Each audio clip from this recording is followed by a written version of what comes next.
What is up, Hawks? Thank you for staying up late with us for our later start than normal. I am Brad, the host, with my co-host, Mr. Brandon Frank. How are you, sir? Howdy. I'm good. I'm freezing. Anybody who lives in Iowa will know it's cold. Winter has started. Hey, listen, man. I'm in Washington, D.C. area, man, and I'm freezing my butt off here. So I think the whole country's cold right now. Absolutely, man. How you been? What up, Jay? Man, it's finally a game week again, man. Feels good, don't it? Well, yeah, but it was also nice to kind of reset the heart a little bit and kind of calm down, enjoy the family, watch some other college football games. That was nice, man. Was nice. Oh, yeah. Welcome back, Tim. Timski. Yeah, he was gone last week, or not last week. Last week. Yeah, he was MIA on us, man. Glad to have you guys back. Well, man, Maryland week, guys. Whew. How you Turtle. You feeling about them turtles?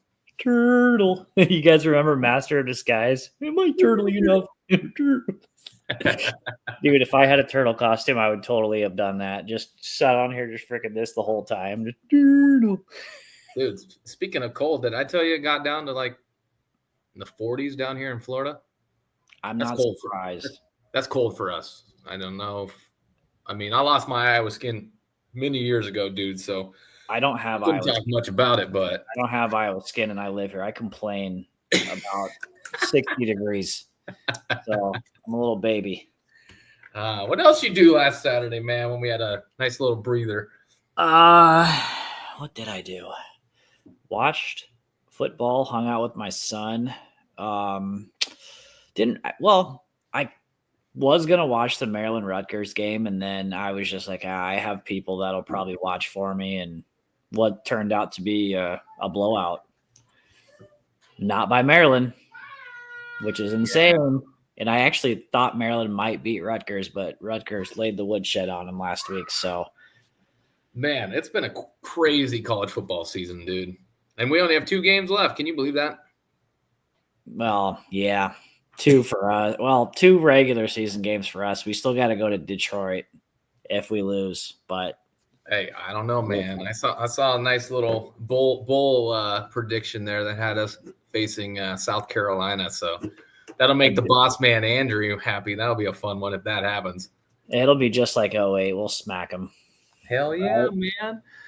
Well, sweet, guys. While we wait for our guest, how you guys feeling this evening? Feel free to comment. Let us know how you're feeling, what your predictions are, anything you want to talk about with the Hawkeyes. We want you to interact. I forgot a couple things. Both men and women's basketball are both undefeated. Oh, yeah. Wrestling's undefeated, too. Yep. Well, and there's Iowa State wrestling this weekend, or this Saturday. 6:30. 20 straight we're going for, baby. That's called whooping that ass, dude. 20 straight. And Iowa State's no slouch of a wrestling program, right? No. 20? Whew. Yeah, I thought what's funny to me is, though, last year I thought it was way closer than what I thought it would be, and I didn't think Iowa State was that great, but this year they have a lot more talent. Yes, they do. Yeah. So, and it's always rivalry. Like, you're going to wrestle hard. Same thing with football. Same thing with basketball. You're always going to play harder. And, yeah, so. Yeah, man. I'm excited for that. So we go for 20 straight. But, man, shall we jump into this? Yeah, let's talk some crab cakes, Old Bay, and some turtles, man. Let's do it. Hey, the crazy thing is, I already told you, I'm an hour away from College Park right now. I should just stay here and go to the game. Hey, you know what you should do while you're on the show? Because you can get on your phone. You should look to see how much ticket prices are just in case. I might do that throughout this thing. All right, guys, let's take some more time and sorry about that. Let's waste no much more time here. I know it's a late start for us and bring on our guest of honor here. The voice of the Jacksonville Jumbo Shrimp and the Jacksonville Dolphins there in Jacksonville University, Mr. Scott Kornberg. Buddy, how are you, my friend?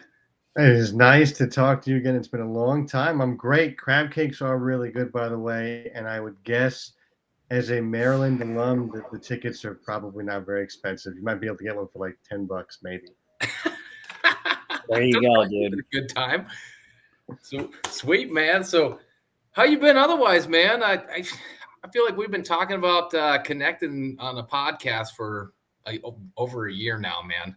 So I'm glad we can get it done. I've been great. My wife and I just had our third baby about actually he'll be a month old on Saturday on game day. How about you guys? You guys doing well? Awesome. I'm trying to stay warm, man. It's cold here right now for me. That's what I heard I'm watching the Steelers-Browns game, and it's snowing there. I'm like, what the heck? It was already snowing in Iowa. Yeah, That's it wild. was. That's It wild. was. And see, that's go ahead. We had black ice this morning. I don't know if you follow any of the weather pages out and on Facebook or anything, but yeah, we had black ice at like 1, 2 o'clock this morning. Oh no. It's too early for that. Yeah, I know. Cheers, Jay. All right. So, man, shall we jump into this thing? Yeah, real quick though, Scott, you guys are with the Marlins, right? We are. We're their AAA team. You stole my first base coach, you prick. And I've heard that he's awesome. I'm super excited. They obviously need a lot, and it was a tough year this last year. So hopefully this is a start. He's coming from the best organization. I don't think anybody doubts that. Congratulations, Brandon. Thank you. And one more thing. Before that, my dad's a Cardinal fan, so Skip Schumacher, he jacked him from not us, but my dad's team too. So that's 2 for 2, man. No bueno. Who's your favorite NFL team? They're going to hire the next head coach or next manager from them as well. They're just going to hire from another sport. Green Bay. Okay, Matt LaFleur. He's coming to the Marlins. Oh, God. Robert Saleh, so you can work on the infield with him. Nah, he's staying to study, bud. I was thinking about you, Brad, because of the Niners. I don't know. They're not in first place right now. I don't know what's going on. Can't stay healthy, dude. No. Everybody's hurt. Brock Purdy got hurt today in practice. Did he really? No explosiveness. CMC hasn't looked good. No. Kittle's been injured. It's been rough NFL for me. Kind of rough for football, to be honest with you. So it'll get fixed on Saturday, I'm sure. You say that until it doesn't get fixed. So, all right. Well, hell, let's get into this, man. First of all, again, thanks for joining us, dude. Yeah. I'm glad we can finally connect, brother. And we've been talking about this for a long time. But yeah, give Hawk Nation a little backstory about you here, and we'll kind of go from there, my friend. Well, I have Midwestern things behind me. Some of it is Iowa. This is my wife's office. So my wife is a University of Iowa alum. It is a really nice thing on Saturday that our daughter's nap time starts as the kickoff starts to allow me to go, handle the nap. And we're not going to be in the same room, and that'll be good. But no, I'm super lucky. Iowa is awesome. I love going to Iowa City. It's a really cool place. I've known you, Brad, for what is it, like 5 or 6 years now. When we got to work together with B-Dubs and the Jumbo Shrimp. I'm the Jumbo Shrimp broadcaster, AAA affiliate of the Miami Marlins, as you guys referenced, and I get to do some Marlins games every year, which is really cool. I broadcast basketball at Jacksonville University. I do a little bit of PR stuff for the Jaguars. So it's been good. It's been good. I've got some really nice friends. Brad is, close to the top of the list in Northeast Florida. I've been lucky to get to know you. Yeah, same, brother, man. JU with a huge win this week, man.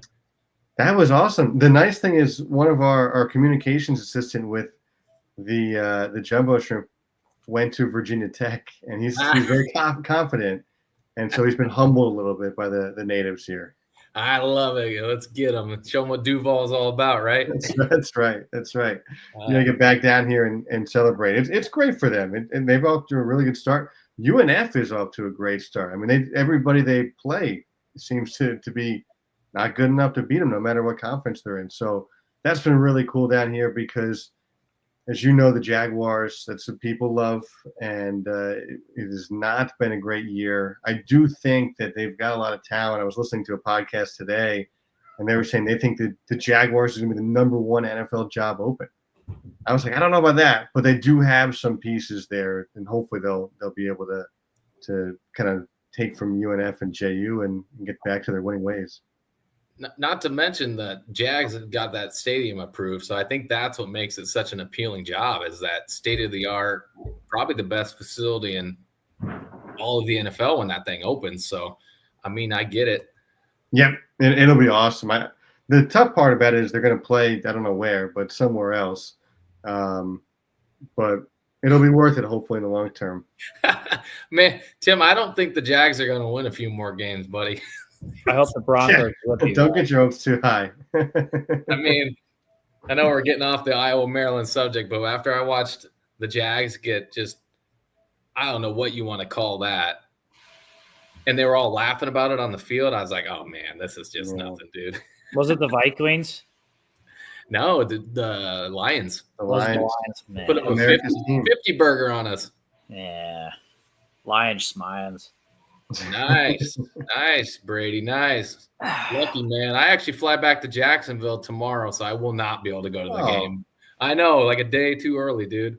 Mm-hmm. But well, awesome. So we already told you your connection to the Midwest. So his wife is a Hawkeye fan, guys. So at least half of the house is choosing the right thing. And I think the kids are going to come up black and gold too, but we'll see about that though. Where's your wife from? She was born in the Quad Cities, really grew up in Des Moines. Nice. Okay. Mm-hmm. Waukee for people in that area. Nice. Really proud Hawkeye. I mean, her whole family, like it's really cool. Actually, one of the things going out there, and actually we'll be in Iowa in about 2 weeks. And like every Iowa football game, because as a Maryland alum, basketball is the big thing. Like that was always my thing when I was in school there. And Maryland football, I saw one of the questions like, "What's their record? 4-6." I mean, they're kind of in this realm most years. You're talking about a middling team, and there's a lot going on, as you maybe know, Brad, being in Washington, or as we say, the DMV, District Maryland, Virginia. You've got Commanders and Georgetown and Caps, Wizards, Ravens, Orioles, Nationals, like all these other things going on.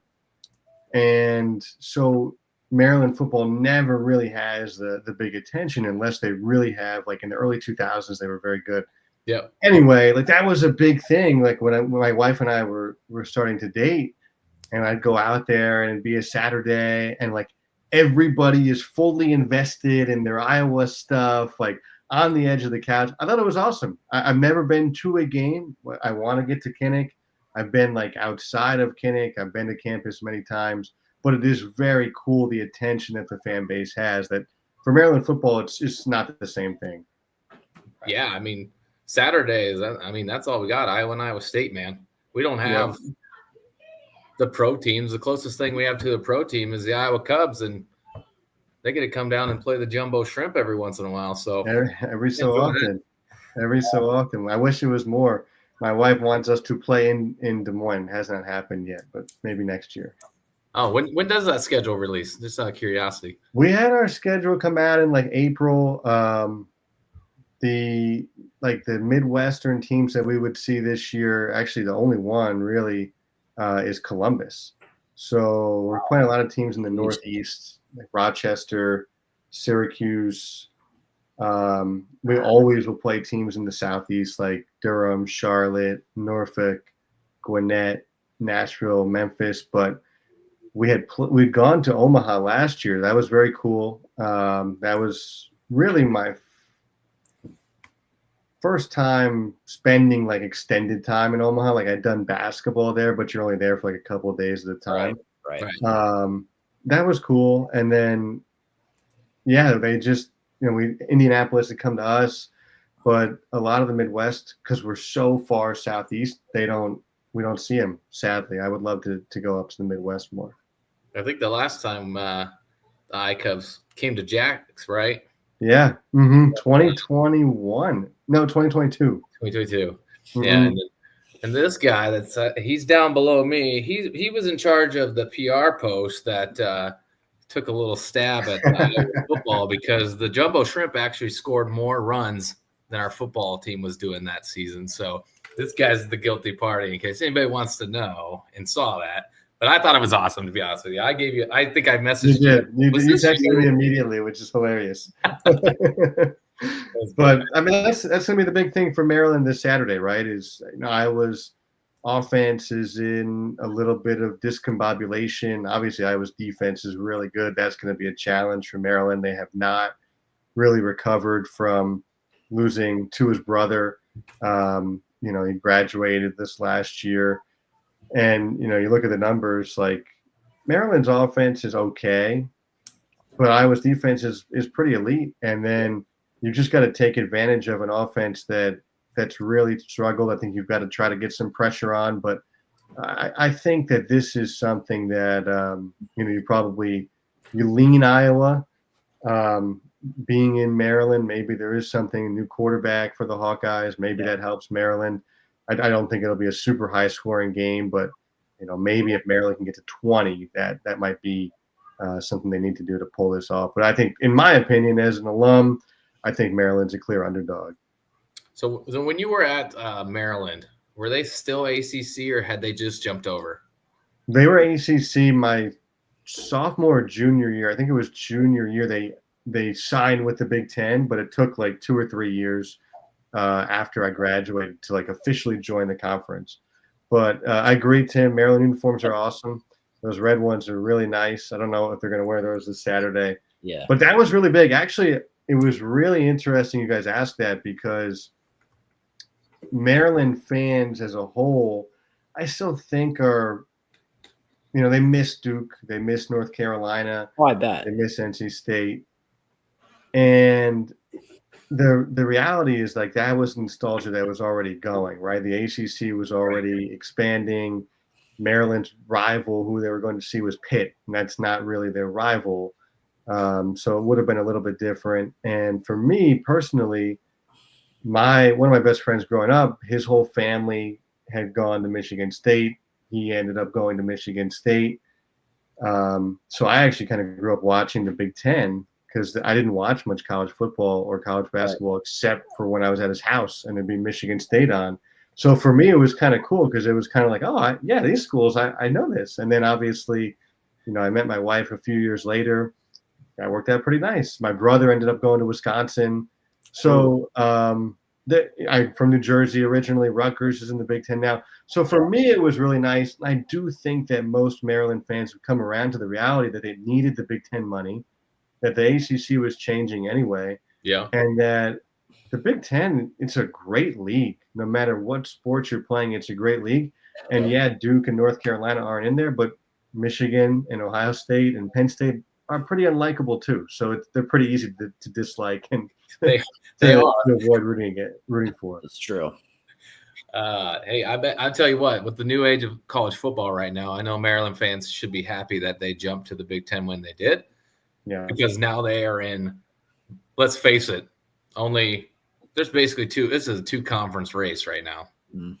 SEC and the Big Ten until this comes to fruition to what it's going to be. So Maryland fans should be happy that, hey, we got in. What up, Joe? Thank you. You guys got in when you did, man, because you're part of a good conference. You're not going to get left in the dust, which is good. Because some of these schools, I think, are going to get left out of this whole whatever this ends up being. So yeah, you gotta be happy about that. And like you said, that Big Ten money, man, that's crazy money, man. And you guys got to be. I think you guys got to be getting close to finally collecting the whole thing.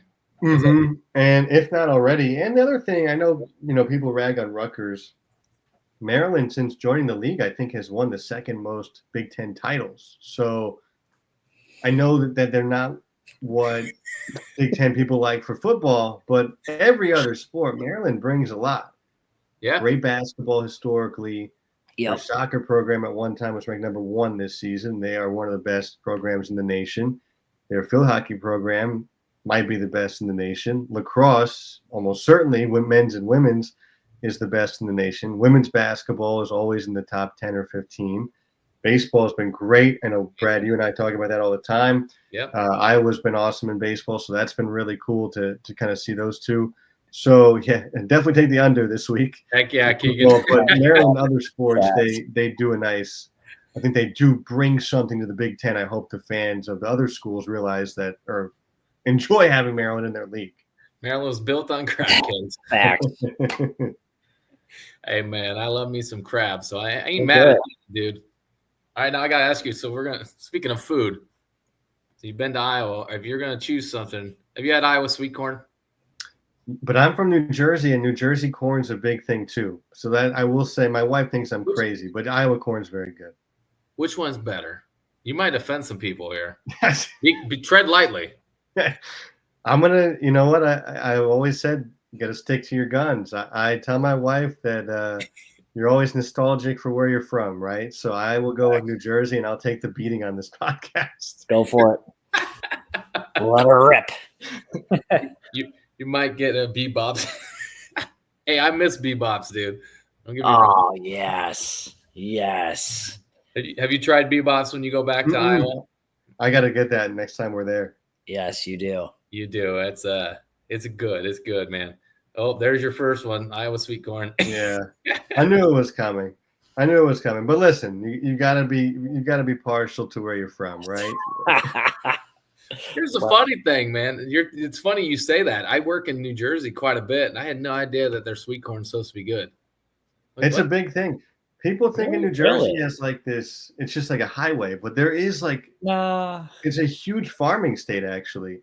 Like when you get up where I grew up, like near Princeton, there's a lot of like farming there, and their corn was very good. That was a big thing. Corn, tomato, mozzarella, like that was a really big thing when I was a kid.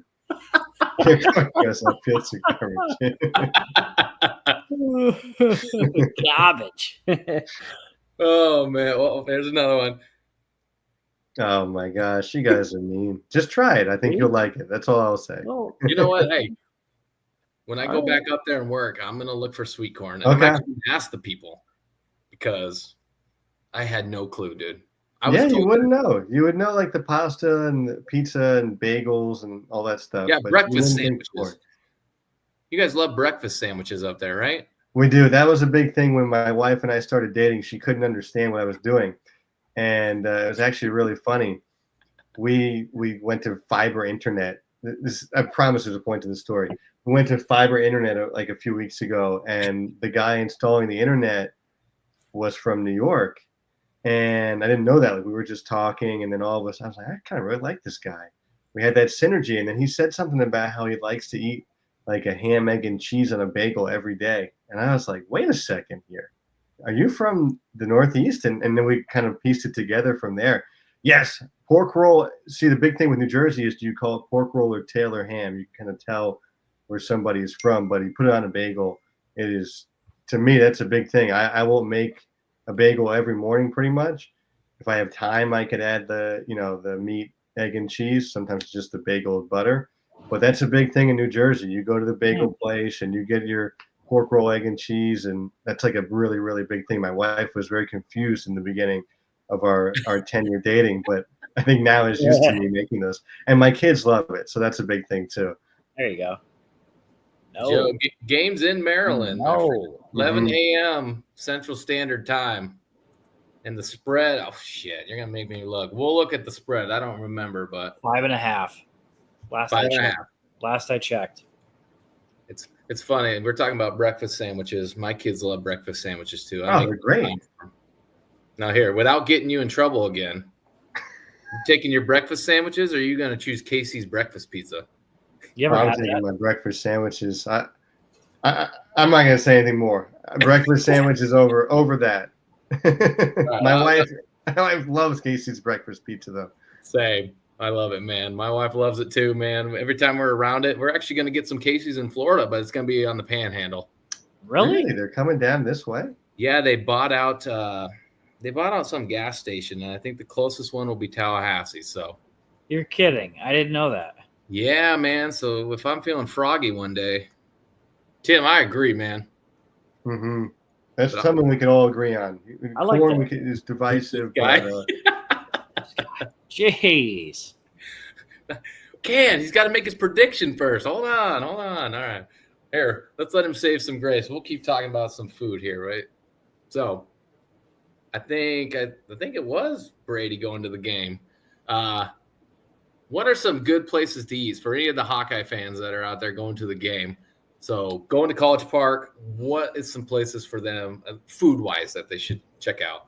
I always liked Looney's is a really good place, pretty close to campus. I mean, really just right off campus. And big thing, I think if you go to a cool spot is like crab is a big thing, right?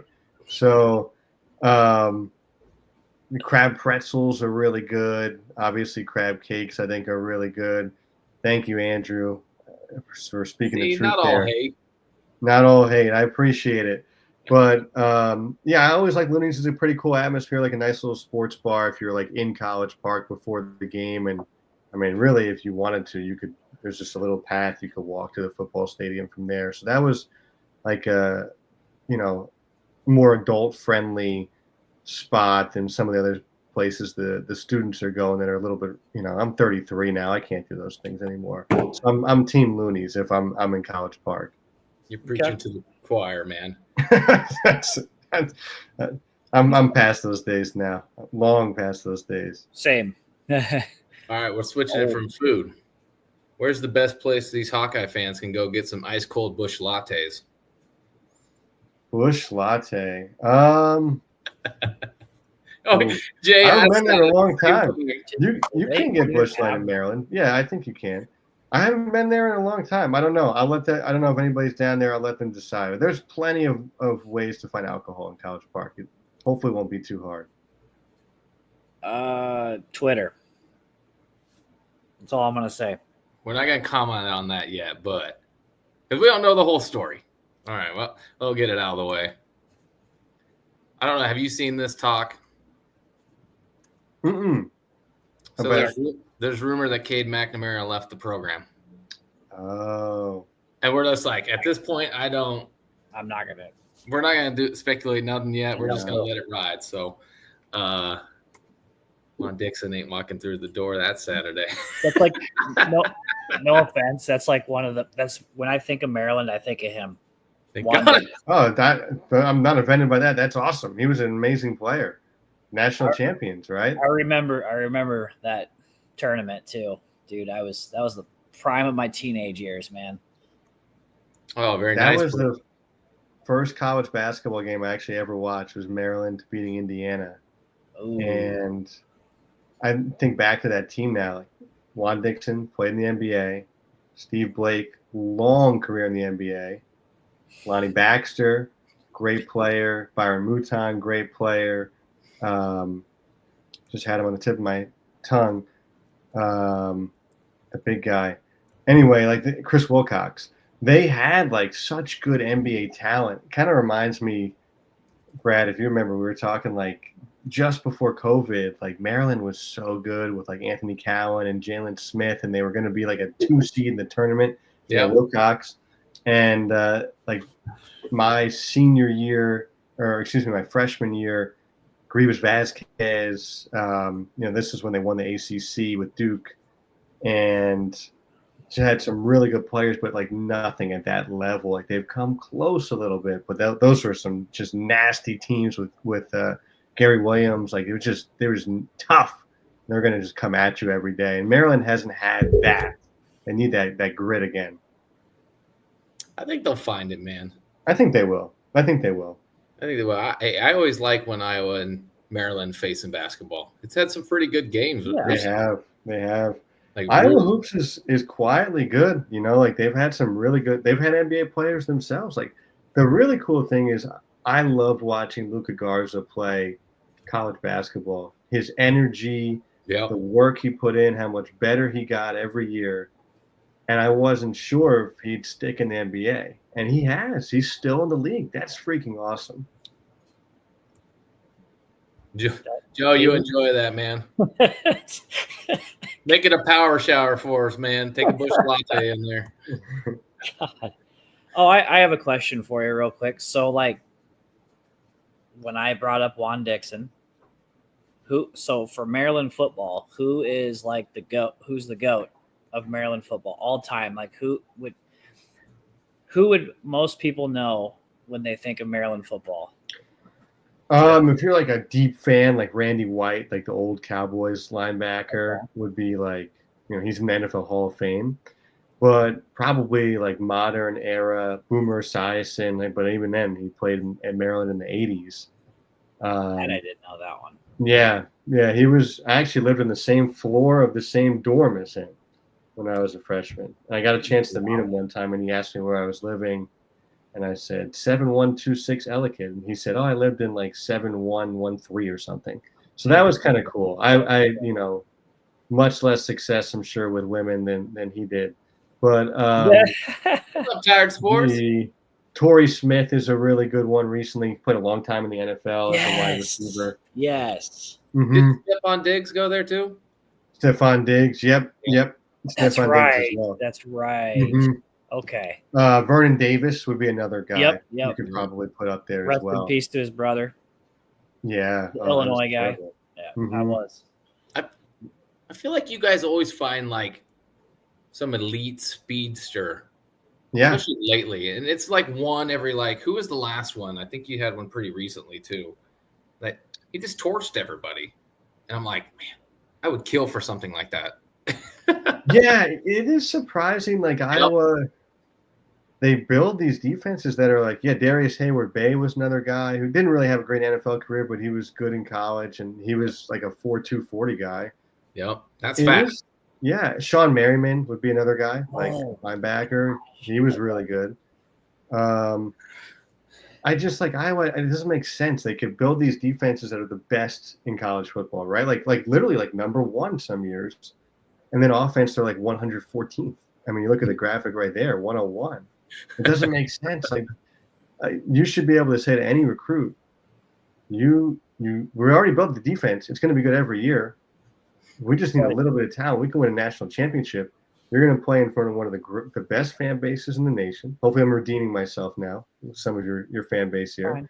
And you're going to play in one of the best atmospheres in the nation and one of the best conferences. To me, like Iowa should be – they're good. To me, it should – I think they should be better. That's how I look at it. Hey, listen. You're preaching to a choir, and I think I know every week with my wife's family, they're like, "What are we doing?" But I do think that they have the potential to be like one of the best programs. Did he play for the Raiders? Is that why you're so butthurt there, Timmy? Jay says, "Keep going." Oh yeah, I mean, you're not wrong, man. We've been saying that for a while. Like, I mean, you've been to Iowa City numerous times. Yeah. Did you get to work when you were at Maryland? Didn't you get to work some basketball games at Carver too? So I did student radio, but they were in the ACC. So I did like Maryland Duke at Cameron Indoor Stadium was very cool. Maryland North Carolina was very cool in Chapel Hill. I did when I was at Western Illinois. You asked about my background a little bit ago, and I was at Western Illinois doing football, basketball for a long time, and we got a chance to play at Wisconsin, which was awesome for football. Yeah, that was actually very cool because my brother was a student at Wisconsin when we played them, so that was really neat. Mm-hmm. We played at Purdue for basketball. They had, rest in peace, Caleb Swanigan. Had like 20 points and 20 rebounds in the first half or something like that. Isaac Haas had a double-double like 7 minutes into the game. Only a slight exaggeration there. And then we did play at Iowa. That was very cool. That was really neat. I don't remember a ton about that game besides that Iowa won by like 30 points. But it was neat to be at Carver Hawkeye. My wife loves the ice cream there. That's what everybody says. I've never had it. Yeah, dude, it's wild. They got some potion in it or something, I swear. Yeah. Yeah, whatever it is, she every time we are on campus, she wants to just go to a game and not for the game, but for the ice cream. Yeah. I don't like the other really neat thing about that was we used to do like in our pregame show and interview with somebody on the coaching staff, and like obviously like you'd love to get the head coach, like Fran is he's a really good coach, Fran McCaffrey, and for whatever reason he couldn't do it, which was totally fine. But we did get their top assistant, Sherman Dillard, and that for me was better than Fran, because Sherman Dillard, first off, has had an amazing career and he's a terrific coach. And I learned that day he's an incredible guy. But I've been hoping to, we asked for Fran, obviously, because, you have to. Right. When they said, what about Sherman Dillard? I was like, this is amazing, because he was at Maryland, Lefty Drizel's staff in the 80s with Len Bias there. And that, like Maryland, you mentioned, Brandon, like the 02 Terps, Maryland in the 80s had some incredible teams with Len Bias, and Dillard was on that staff. And so before the interview, we're just, you make small talk, and I mentioned, listen, I went to Maryland, and, his face kind of lit up. Like, that was really cool for him. And he said, I can't say this on the air, but that was my favorite job because of the intensity of the fan base for Maryland basketball. So what Iowa football has in terms of the passion there, Maryland basketball is, in terms of what that means to people. And I think that was really cool for him, was that you get those little brief memories. And that was a really difficult time for that coaching staff and for a lot of people, for obvious reasons, when everything happened with Len, once he was drafted by the Celtics. But it was cool that he did have really fond memories even through that, and did really enjoy working there. And obviously a little personal neat thing for me was like, that's a really neat little thing. And he was a terrific interview. He's an amazing dresser, as people know, but he's an amazing coach. And that's part of the reason Iowa basketball is legit. He does a great job for Fran. Yeah, man. I personally like him. I think he's a cool dude. Great coach. Just great overall dude, man. I agree, man. And it's funny you say, like, hey, we wanted to get Fran, so we tried to get Fran. You say that. We just took a stab at somebody. Well, Brandon did. So we're trying to get somebody like huge on this show, football related, associated with Iowa. So like, you got to try to get the big names, right? Yep. Well, you should get Sherman Dillard, because he is awesome. He's like everywhere, dude. Like, I swear I've seen him in the most random places around town. I'm not even kidding you. Usually coaches like to keep to themselves, but he is like all over the place, dude. He's so cool because he gets it, right? If you're the head guy, it can be tough. But I think even for somebody like him, he's big time. People know him. And he doesn't care. Sure. He's just a people person.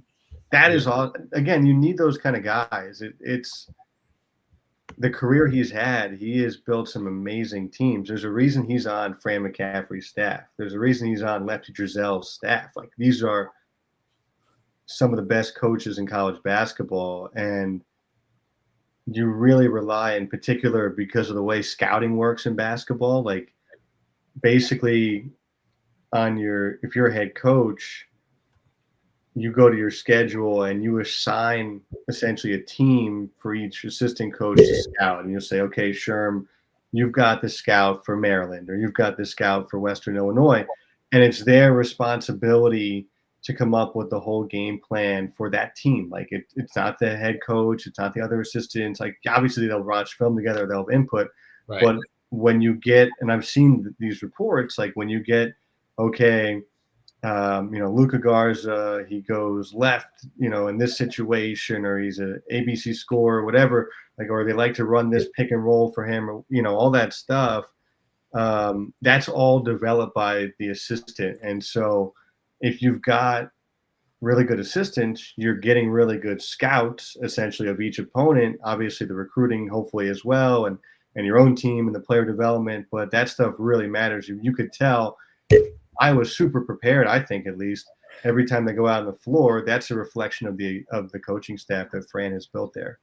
Yep, I agree. That's awesome. I love that take, man. That's a cool perception.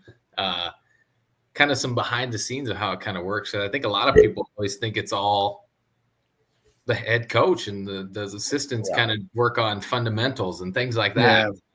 But no, that's crazy, man. That's cool. I like that. Yeah, in football, it's more collaborative. Like, there you're kind of all together, and you're watching the film and trying to point things out collaboratively. But basketball, because there's so many games, and you might play, you guys know the Big Ten schedule, might play 3 games in a week, and so it's just impossible to get that prepared. And so that's why they do it, and they divvy it up. And so essentially, if you're playing 3 schools in 1 week, you're going to give each of your assistants a school, and that way, and then the head coach will kind of work with them, and you come up with your game plan from there. But it is really assistant coach driven. Oh, that's awesome, dude. That's cool. Oh man, Brandon, you have any? I know you had a few questions for him. We're gonna turn it back to baseball. Didn't you have some baseball ones for him? I do. So I love baseball. Really, actually can't wait. Did you look at our schedule? Do we play Maryland this upcoming season? In baseball, I think we do. Okay, so we are sending out an invite if we play you guys, but we can still bring you on, obviously, because you know your stuff. With that being said, 2 questions. I'll start with one. What is your favorite ballpark that you've ever been to? Wrigley Field and Shea Stadium, because Wrigley Field, obvious, right?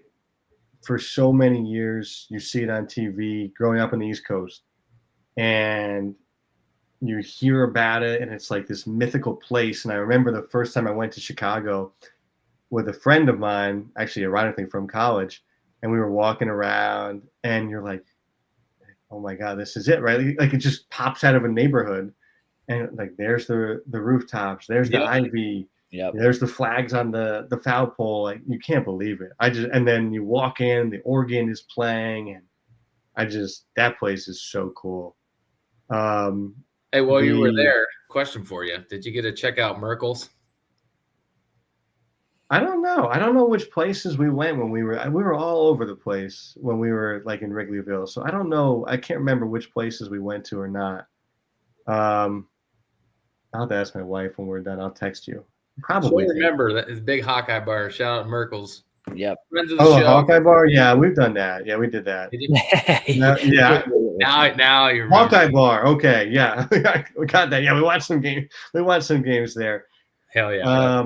Shea Stadium for me, because that was like my first ballpark as a kid. It seemed like you're walking up miles of ramps because it was like the old school cookie cutter ballpark. And then I was probably like 2 or 3 or 4.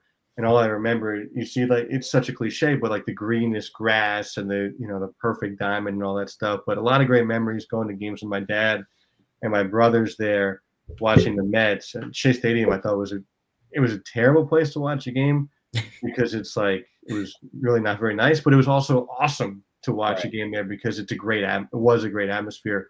Obviously, Fenway Park, someone just said Boston, like that's top of the list. Camden Yards is amazing, but I think Wrigley was. I like Wrigley maybe a teeny tiny bit more than Fenway. And then Shea Stadium and the nostalgia factor for me. Mm-hmm. The best place I've called a game in the major leagues is PNC Park in Pittsburgh.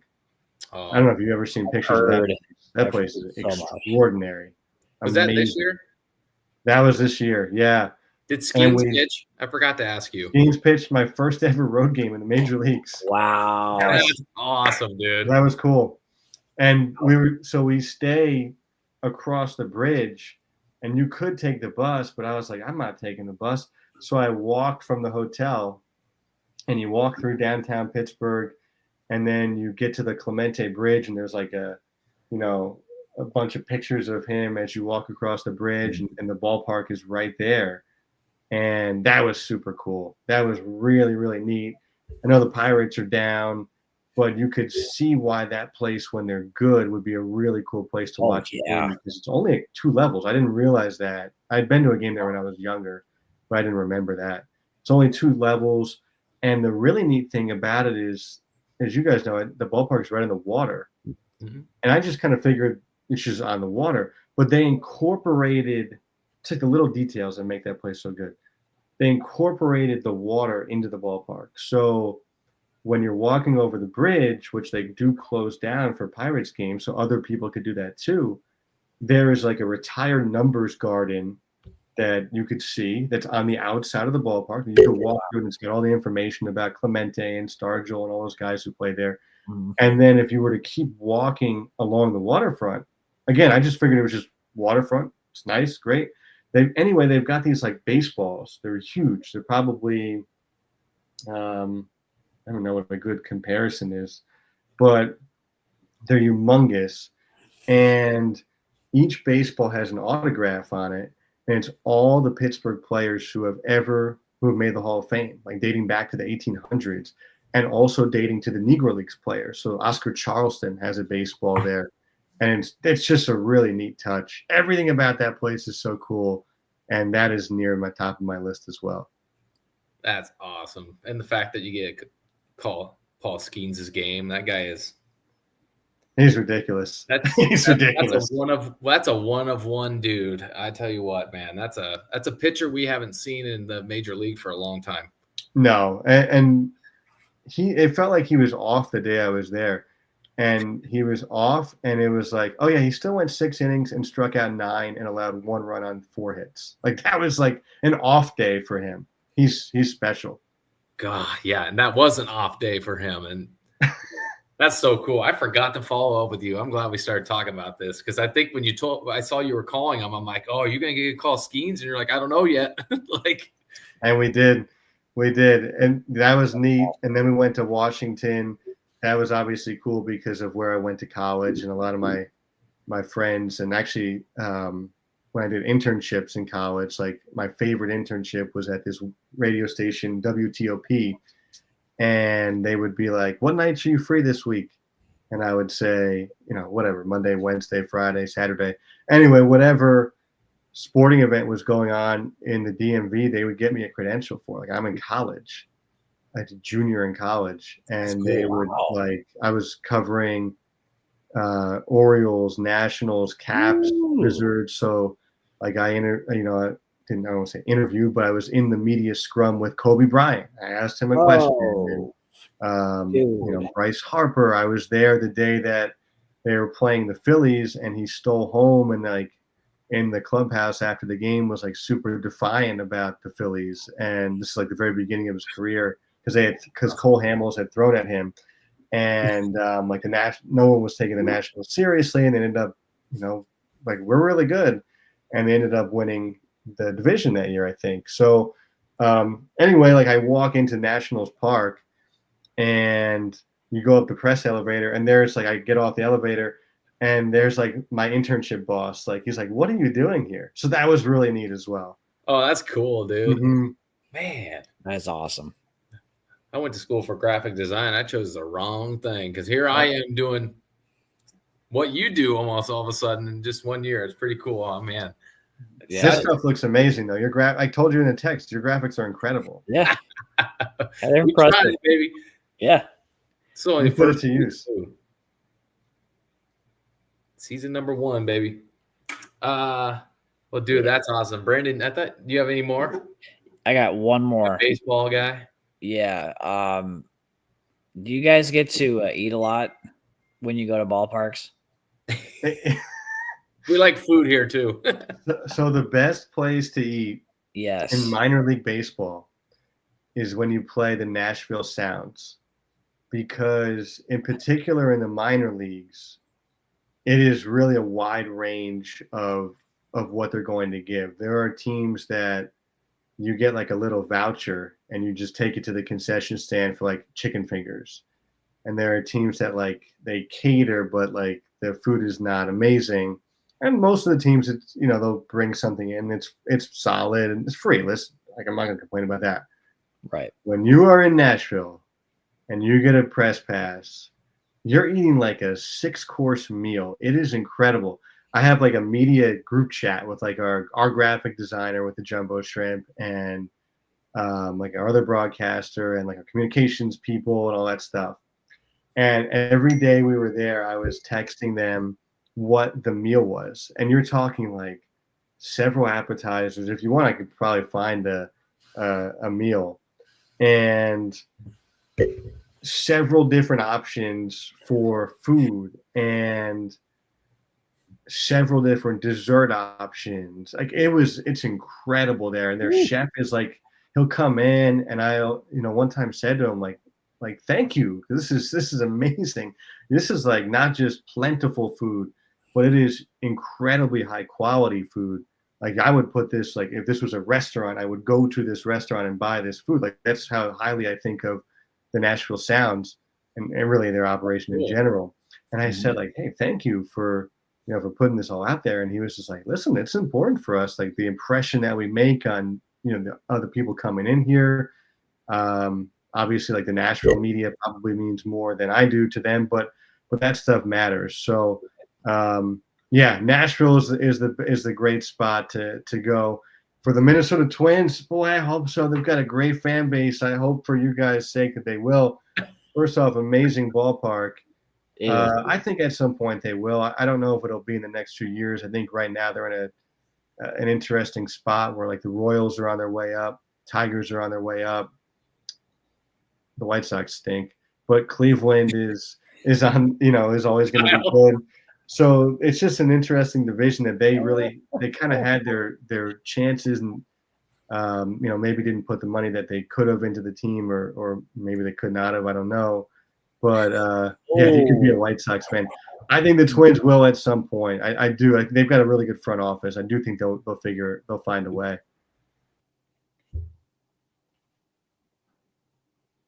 Yeah. We lost Brad, huh? I don't know what happened to him. What was that? Well, anyway, what was I going to say? So we got the food part. Have you been to OKC? No, I've not actually. Really? So the Jumbo Shrimps never played they're called the Comets now. They had Comets. Yeah. No, we play in the International League. So there's 2 AAA leagues. OKC's in the Pacific Coast League. It's a 10-team league. It's as south as Sugar Land, Texas, and Round Rock, Texas. And then they have like Tacoma is in the league, Washington State. Tacoma, Washington, yeah. Salt Lake. So it's like all the Western teams, California and OKC. Gotcha. Our league is really interesting. It's huge. It's 20 teams, and we are the southernmost team. So obviously Jacksonville, Florida. You go as far north in the East Coast as like Buffalo, Rochester, Worcester, Massachusetts, and then as far west as Omaha, Iowa Cubs, and then as far northwest as St. Paul, Minnesota. So it's a humongous league. Of the 20 teams, we've been in this league since 2021. We haven't played the whole league. So we've never played St. Paul. We've never played – there's Brad. We've never played can you hear me? Yes. Yeah. I got logged out. Oh, my gosh. Andrew, figure it out, buddy. I don't know what just happened. But yeah, so the league is just way bigger. But that's how they split it. Is we have not seen Oklahoma City. They're starting interleague play this year. So Sugar Land is going to play Durham, and there might be like one more, but we're not in that initial phase. Okay. Oh man. One day I would love to. All right, we're kind of frozen here in a minute for me. Never got kicked off. Never stream again on the same days as your bosses. Learn that today. Thanks, B-Dubs. Are you able to take that comment off, Jay's comment? Brandon? Which one? Oh. The one that's stuck up there right now? Yeah. All right, there you go. Here, let me go try to get logged back in. Brandon, take it away. You're a baseball fan. I'll leave and come back. Hold on. All right. Sorry. Okay, I got a wild question for you. This is the talk of the league here. Juan Soto, where do you think he's going to end up? I think he's going to go to the Mets. I do too. I think so. I do too. Steve Cohen, he's got unlimited money, and they're coming off this amazing season. And I think they're going to give him the bag, and I think he's going to want to play there because they're an exciting team, and they're really close. And it's great. I mean, the National League is so good, but the Dodgers are in that. I could see him going to LA. I could see him going back to the Yankees. Honestly, a part of me wants him to go back to the Nationals. I don't think it's going to happen though. But the Nationals, if they had him, when we were there in September, and I was like, you're doing your prep and you're getting ready, and you're like, wait a minute, this team's got Dylan Cruz. Wait a minute, this team's got James Wood. They have a lot of really nice pieces, and they just need like a middle order bopper, in particular, a left-hand hitter. And if they had an outfield of like him, James Wood, and Dylan Cruz, now that Jacob Young is out there too, and he's an amazing defensive player. So maybe you put Soto at first or DH him or whatever, but like, yeah, they would be so good if they can get him back. Like a part of me wants him to go back because that'd be really cool. But I do think he's gonna go to the Mets. I do too. We out west don't want him. We would like to re-sign Teoscar Hernandez, maybe pick up Willie Adames. I've heard that too. Burns is on the list. They've talked to him, Blake Schnell, and there's one other guy too. I think we might let Flaherty and Buehler walk. I'm not sure yet. There's just been a lot of rumblings lately about it.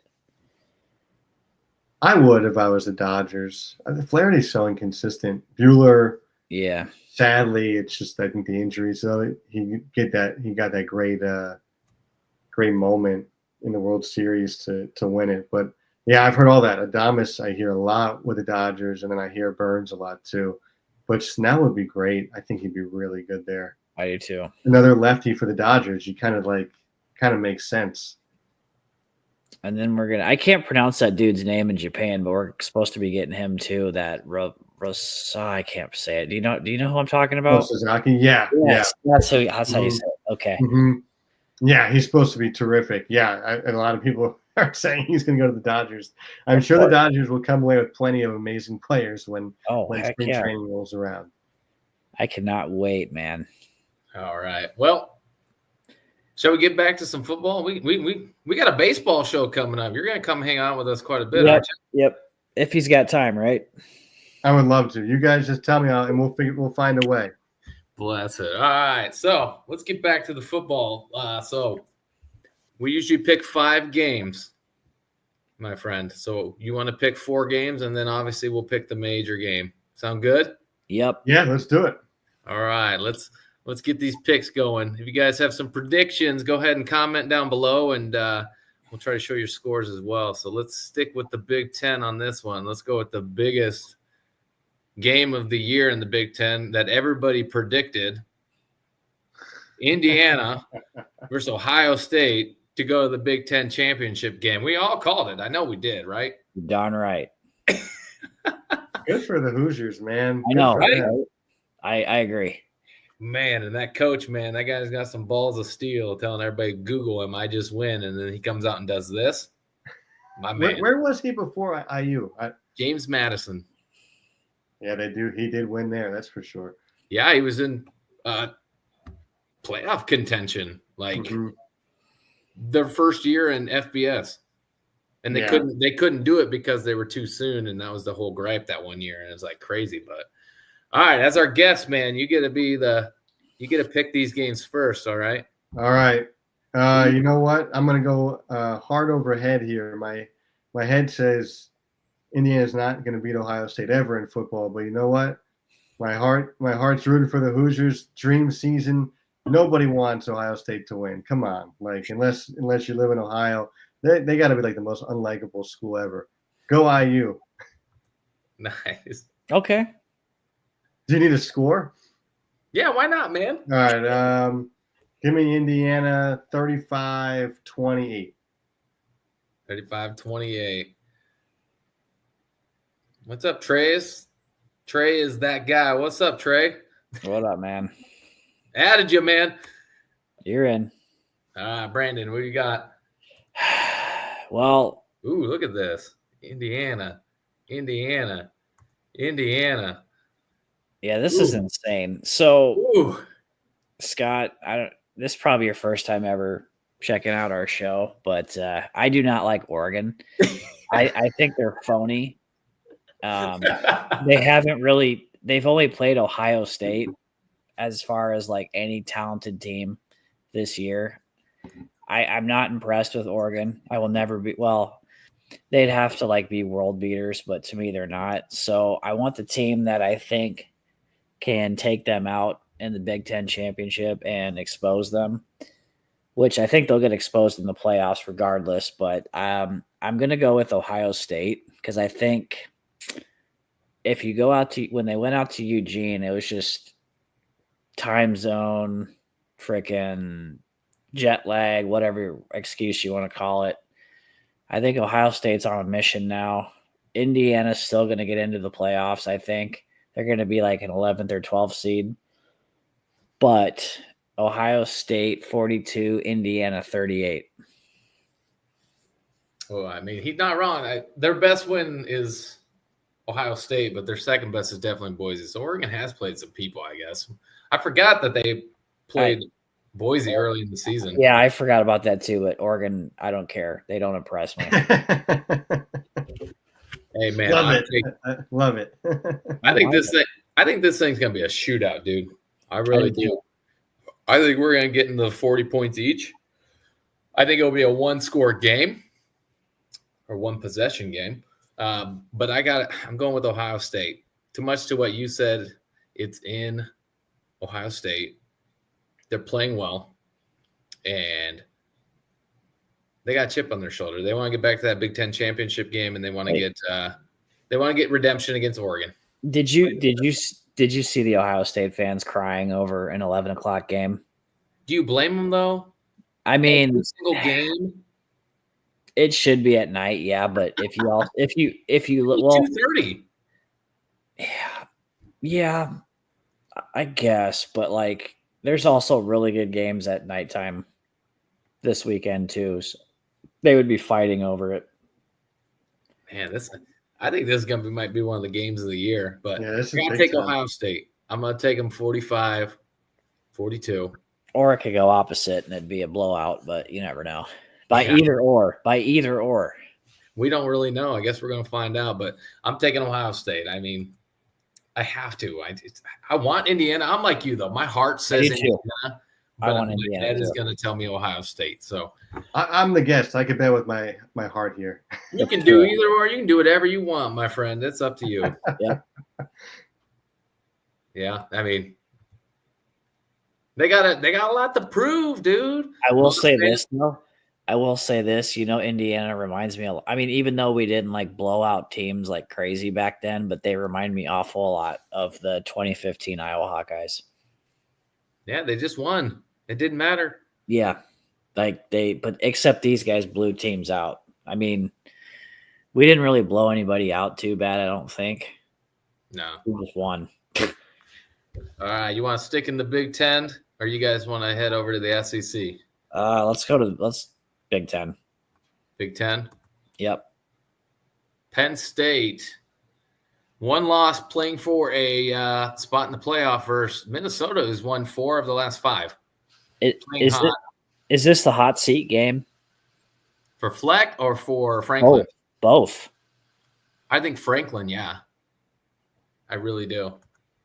If he loses this with the playoff on the line, he don't even have to win the Big Ten championship to get in there. Yeah, he only has 1 loss.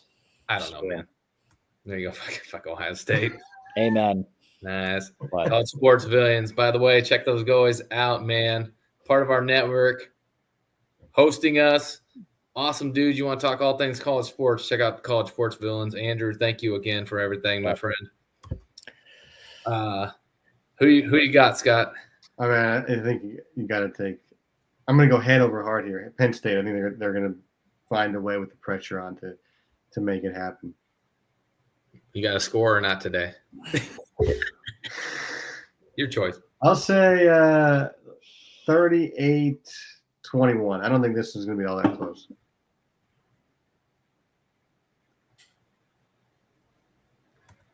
Somebody will, Chris. Somebody will. Things are heating up, man. I know Franklin's your boy because you're a Vandy fan, but There you go, Penn State. Brandon, you want me to go? You got it. I got it. Minnesota. I'm being serious. Minnesota. I think Penn State is. Ooh, hot take. What year was that? Was it 2019 when they really good that year that Minnesota just took off? I'm pretty sure what started that whole Minnesota media thing was when they beat Penn State, and I'm pretty sure that's the year that we took out their undefeated streak. But I'm pretty sure that was the same year. I don't know. I just feel like Minnesota can do it, man. Hot seat if he loses, Andrew. If he loses. Am I confident in my pick? No, but why the hell not? I mean, I'm sure Cam would love this. But just for the hell of it, I'm just gonna go Minnesota. Why not? That was. I'm taking Penn State. I think Penn State beats them by double digits. They got a lot to play for. I hope I'm right this time. Last time I said that Franklin was going to get it done. He didn't do it, and I think I'm going to go with it, dude. I have to. So I'm going to take Penn State. I think Penn State wins by double digits, so give me 37-20. Minnesota Magic for the season has run out. Minnesota ain't beating it. See, I agree. All right, let's hit it.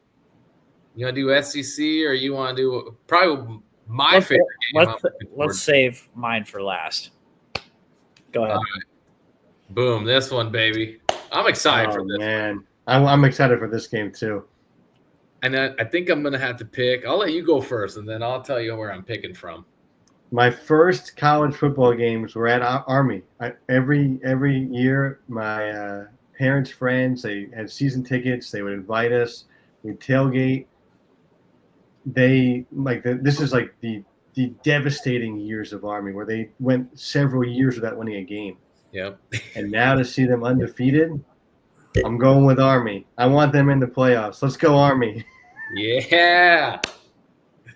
All right, I'll pick next one. You know what? I'm taking my heart with this pick. Yeah.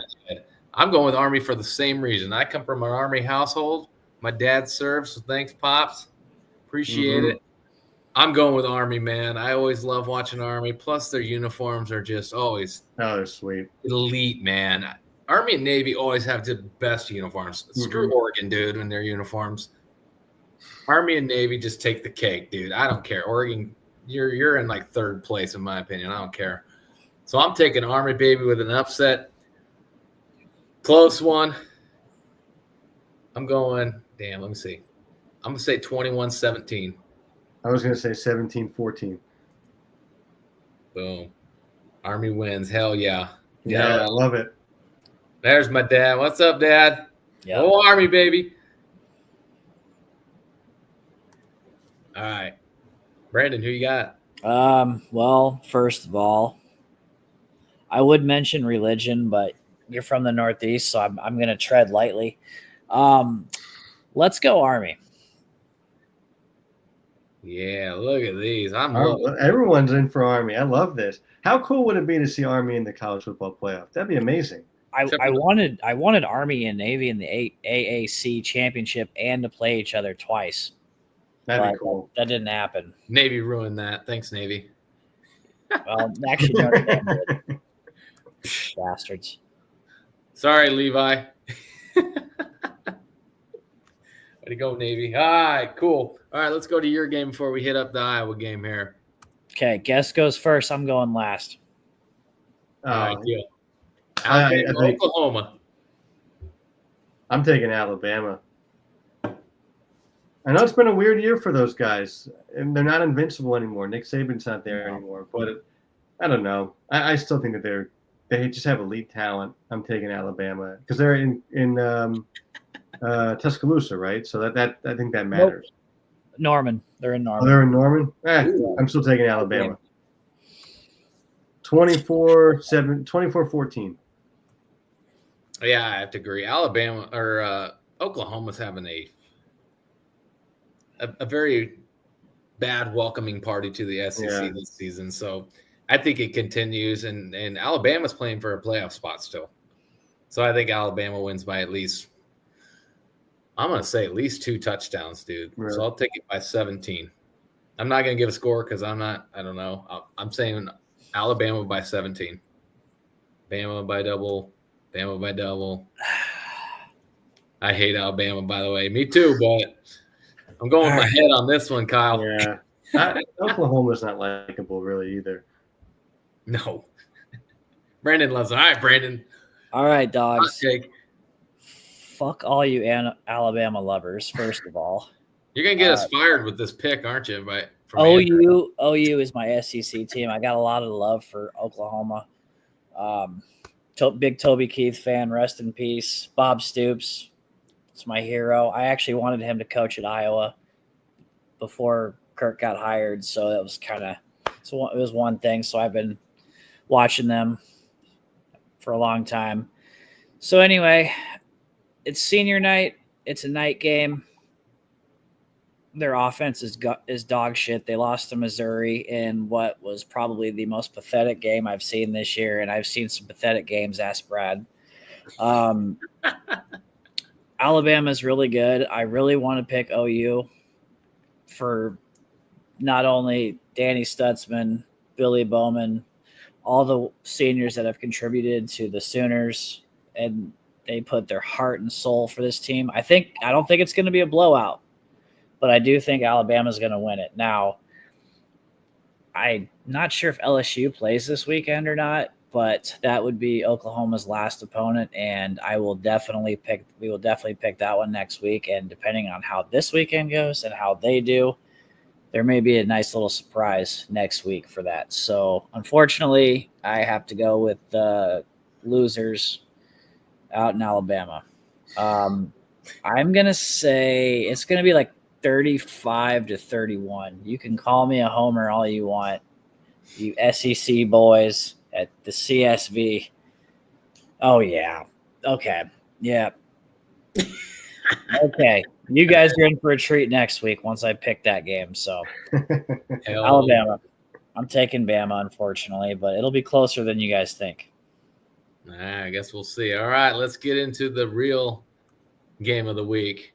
At least this is what everyone's watching this week. Let's be honest. Yeah, man. This 11 a.m. kick on the Big Ten Network has gotta rake it in. But all right, man. I know you kind of talked about it earlier, so give us just the key to the game, and then you can pick with your heart or you can pick with your head. You're the guest. You choose. We'll let you. I'm the guest. I had to pick with my heart, but like I talked about earlier, I think you just have to take advantage of just all the uncertainty around Iowa's offense. They've got to force some turnovers. I don't know if this is gonna Dana Holgorsen. That would be interesting. Nebraska. No. Hey, he was born in Davenport. He coached at Iowa Wesleyan. He has Iowa ties. He does, but he's a hothead, dude. Did you see him at West Virginia? He was a fucking psychopath. Wouldn't you have the opposite? West Virginia too? Yeah. I wouldn't want to go there either. West Virginia, Mountain Mama, take me home. All right. Ash, you better not lose. Yeah, that's the key. I think Maryland's got to be disruptive. And with that, I'm going to pick the most Iowa football score. Maryland 9, Iowa 6. Oh, an upset. In a horrible game to watch in college. Terrible game to watch with an upset. All right, Brandon, you want to go or you want me? Yeah, let me go. I want to get all the shit over with. I don't trust this team, dude. Who's our quarterback? A walk-on. He looked okay in UCLA, but for some reason Iowa just hasn't been looking good on the road. Now, if you look back at our home games, what was it? 40-some to something against Illinois State, 40-16 against Washington. Yep. Destroyed Wisconsin at home. Most of our road, and then the only home loss was Iowa State. Most of our road games have been losses, and not good ones either. I don't trust this team at all. Unfortunately, Brad, I think you're in the minority here on this one. I think we lose. Wow. It's going to be 20-13 Maryland. Moose told you not to quit your day job, dude. I don't care. I don't trust this team. Oh, yeah. What up, Moose? Yeah. Let's sing it. Yeah. No singing. I've heard you sing, Moose. You think I suck. I agree with Tim on this one. But all right, I gotta pick Iowa still. I think we're more talented, yes. No doubt. I think we get an edge here because Scott, we're starting a fifth string walk-on quarterback at quarterback. That's crazy. For Iowa to do that, that's crazy. All the rest of them are injured, or we don't know what happened to Cade. He went missing somewhere. We don't know. Man, you're making me think. But you know what? I'm sticking with my Hawks, dude, man. I'm going to go with it. I'm going to think that I think they're going to throw the ball a little bit more, but I don't think we throw a passing touchdown. I think Caleb Johnson sets a record that's going to be hard to beat at Iowa, and I think he gets 2 or 3 touchdowns. And that's it. So I'm taking Iowa 21. I'm going to take Maryland 10. So I think we go in there. I think we take care of business. I mean, we follow up a loss with a good dominating win. It's almost like we need to get our asses whooped and embarrassed before we decide we're going to show up and play. So if you look at all of our losses, we turn around immediately and mop the floor with somebody. And then we turn around and shit the bed all week. So I don't want to talk about next week. That's a whole different story. But he has really big hands. Marco is still battling injuries. Yeah, he's still out with injuries, they said. And then obviously they move Razar to wide receiver. So, Scott, Iowa has a quarterback from Jacksonville on their roster. He went to Bishop Kenny. Big time. That's a good program. Yeah. He was a freshman this year, and then they moved him to wide receiver. And the very same week they moved him to wide receiver, he got hurt. Oh, and then they lost all their quarterbacks because then Cade went out, Sullivan went out. They moved him. Marco, the third string, broke a finger, and then Razar was he moved to wide receiver, got hurt, and so now all that's left is a fifth string walk on. And my junior or senior year at Maryland, they had a similar thing where they went through like 5 or 6 quarterbacks. And they literally didn't even have a walk-off or walk-on quarterback. So they had a linebacker, Sean Petty, who played like option quarterback in high school. And like they're like, your only option. And so he played like 6 games that year. They didn't have anybody else. Crazy. That's crazy. So that you know what that means? The backup quarterback is our wide receiver on. That's wild. Saturday. I would love to just see an offense like that. Like, what do you do if that happens, right? Like, how do you scheme things? You know what I'm doing if that happens? We're just doing Wildcat with Caleb Johnson and just send that damn thing. Like, did you guys see this? Sorry, Chris brings up a good point. Did you see this interview? No. They interviewed Iowa center, and he said he's had a bunch of different quarterbacks now, but he said the one that feels best under there is the fifth string walk on. It's like, what? Oh man, too funny though. About to get whooped 2 weeks in a row. Kyle, I'm about to boot you out of here. I'm surprised the Iowa fans, you guys are more pessimistic than I thought you would be. Maryland's not good. We said that against UCLA, and then we got B. And then Michigan State, we said that. And I was like, oh my God. And all of our guests said that too for those two. Yep. Same thing you're saying. Yeah, I mean, my heart picked 9-6 Maryland because I want to just see a horrible game with 5 field goals. But I think at 21-10 Iowa sounds right to me, like realistically. But we'll see. Yeah. I guess we're going to find out. 11, man. Well, sweet, dude. This has been fun. Thank you, man. We appreciate you coming on. We'll link up for baseball. We're about to be the first podcast covering Iowa baseball, and we may slide in and cover part of the end of basketball. So We may get you on, talk some baseball, even pro, because we seem to have a lot of chatter when it came to baseball, and I loved it, man. So that was cool. Yeah, that's my thing. You come from the Northeast. The Northeast is not a big college sports area. So I didn't really, like I mentioned Michigan State, but outside of that, I didn't watch a ton of college sports. Baseball is where I work in, but it is a big passion of mine. Guys, thank you for having me. Yeah. It was a pleasure, Brad. It's awesome to catch up. We always say this. We really should get our families together. Damn, let's do it, man. Especially before you get really busy. I know. I've got like a few nice months here to just relax. Call a few basketball games. Just get off paternity leave. It was depressing to go back into work. Oh, Timmy. But hey, if you want, let everybody know where they can find you. You do your own podcast. Obviously, it's more Jacksonville Jumbo Shrimp, but for all those baseball fans, if you want to check out a great inside look and enjoyed listening to Scott's insight, dude, you got to check out Turn 2 podcast. So let them know where they can find you, brother. Yeah, it's not as good as this podcast, but hopefully it's still interesting. Come on now. It's Turn 2 with Scott and Troy, wherever you get your podcasts. We're on Apple, Spotify, YouTube even. And Troy is Troy Johnston, who is the Marlins Minor League Player of the Year in 2023. So this is the only podcast in the minor leagues with a player as the host, which is really cool. He's awesome.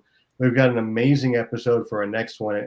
We're not going to release it next week because of Thanksgiving, but the week after, it's with our trainer from this last year, who does have Iowa ties, by the way, through his work. But anyway,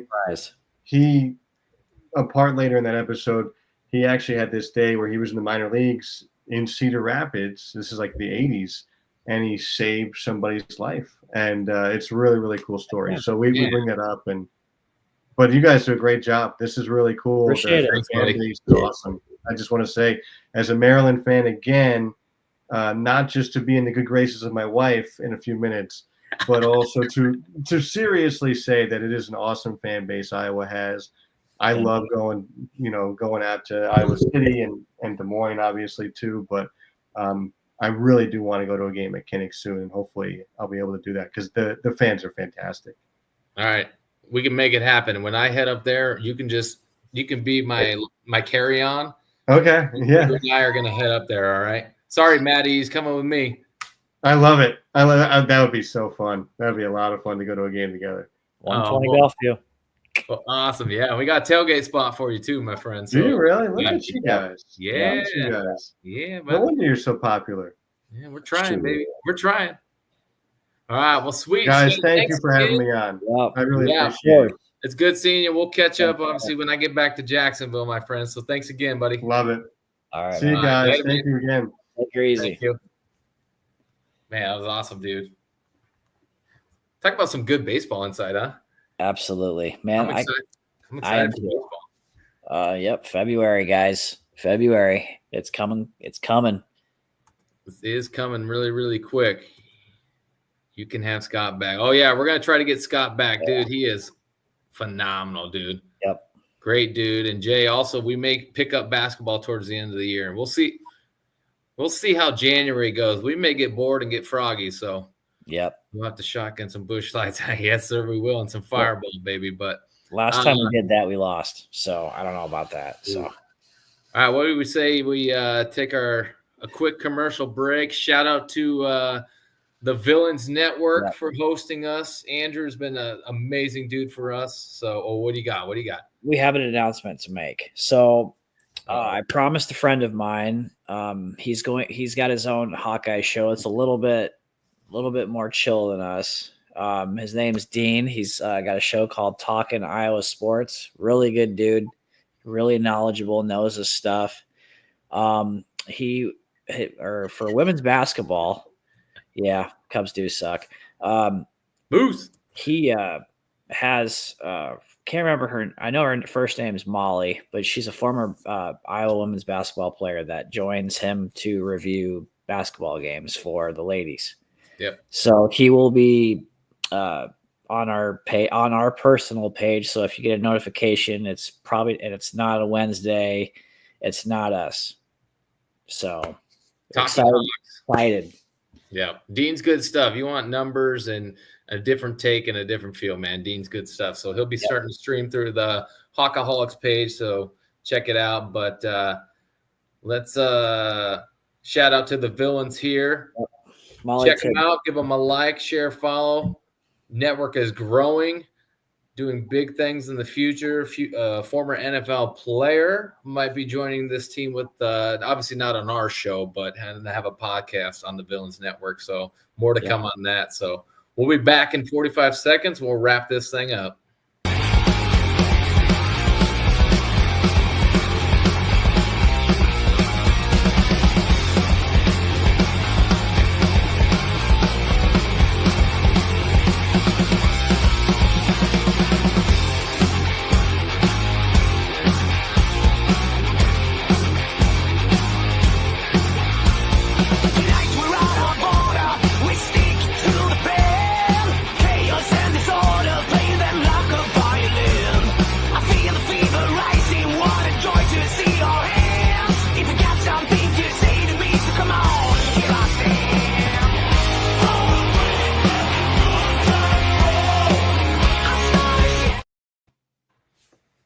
All right, a little bit of everything on the network: college football, pro football, all football, wrestling.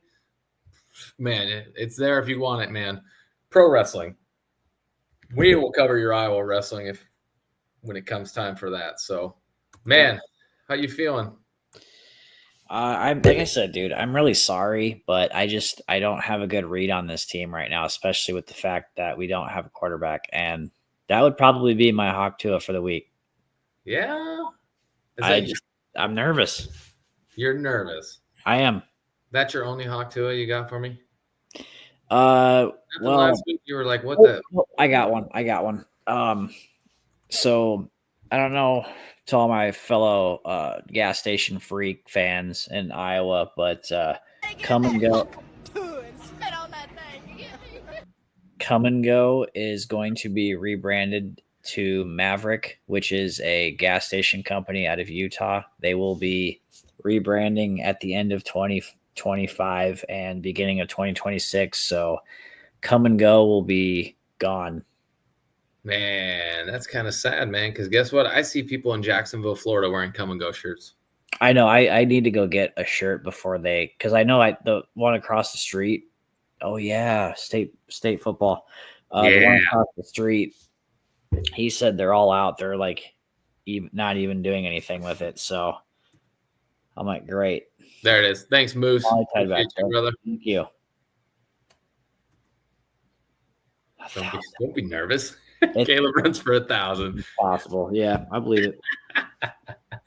Man, honestly, I don't know if I have a Hawk Tua. I think the only Hawk Tua thing was like that we had to move the show to Thursday because of my work schedule. I think that's the only thing that I want to Hawk Tua and spit on, man, because we had to go on later and we had to go on the same time as our bosses. It's fine. We made it. Next week, ladies and gentlemen, it will be earlier because, one, I'm sure we all have to get up early to stuff our faces the next day. Heck yeah. Yeah, so we'll try to get on earlier. We'll recap, and then we will talk all things Nebraska next week. So, Kyle, you want to come? If you want to come on and talk all your shit next week, man, I'm all ears for you because I'm ready. Kyle's a Husker fan. He's one of my buddies, so – and we also have a cool guest. So we got former Hawkeye player and the host of the Washed Up Walk-Ons podcast. I know a lot of you Hawkeye fans have tuned into them. So we have Tyler Kluver joining us next week. So I'm looking forward to that, man. We'll get his take on the team and talk about his time at Iowa and some of the coaches and memories of that stuff. So it should be cool. And if anybody that knows anything about Nebraska or hates Nebraska, it would be that guy because he played against them, but I don't think he lost against them. So, of course he didn't. I don't think he did. I think he was around that stage of when we won 7 in a row, dude. But yeah, so Tyler Kluver will be joining us next week, Hawk fans. So you'll have to tune in and check it out, man. Great guy. Reached out to him one time. Cool as hell, man. And then he also agreed to hop on our podcast. So heck yeah. Hell yeah. Brandon, you ready to sign this thing off and prepare for an 11 a.m. kick? It's bedtime. I got work tomorrow. You probably have work tomorrow. I fly out tomorrow, so I have to get up at 3 a.m. to get to the airport. So same difference. Pretty much. It almost feels like work. So, well, sweet guys. Thanks, man. Thanks for tuning in late. Thanks again to Scott Kornberg from the Jacksonville Jumbo Shrimp and the Turn 2 podcast for joining us, man. Awesome dude. We will definitely have him on again. Hell yeah, Jay. Next week will be a good one. We're ready for that one. And as always, man, what do we say to everybody? Go Hawks, baby. Go Hawks. All right. We'll see you next week, everybody.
It's absurd how we never seem to get it or kick the shit to the curb now.